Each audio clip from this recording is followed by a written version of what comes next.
ఇక్కడ ఉన్న ఈ కీటకం పేరు వజ్రకీట. ఈ కీటకం నేపాల్లోని గండకీ నదిలో నివసిస్తూ ఉంటుంది. ఈ వజ్రకీటాల వల్లే గండకీ నదిలో శాలిగ్రామాలు ఏర్పడ్డాయి. స్కాందపురాణ ప్రకారం విష్ణుమూర్తి దేవశిల్పి అయిన విశ్వకర్మను ఆదేశించి వజ్రకీటి అనే రూపాన్ని ధరించి అవతార ఆకారాలను చెక్కమని ఆయన శాలగ్రామ శిలలో ఆ రూపంలో గండకీ నదీ తీరంలో వెలుస్తానని చెప్పారు.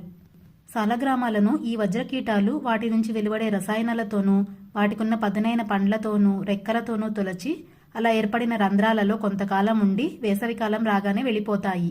కొన్ని శాలగ్రామాలకు పైన బంగారు వర్ణంలో ఉండే పూత కూడా ఈ వజ్రకీట వల్లనే ఏర్పడుతుంది. ఈ శాలగ్రామాల్లో స్వర్ణరేఖలు కలిగి ఉంటాయి. అందుకే ఈ కీటకాలను స్వర్ణ భ్రమరాలని పిలుస్తారు. వీటిలో బంగారం ఉంటుంది కాబట్టి హిరణ్య గర్భ అని కూడా పిలుస్తారు. ఈ శాలగ్రామాలు సాక్షాత్తు విష్ణు స్వరూపమే.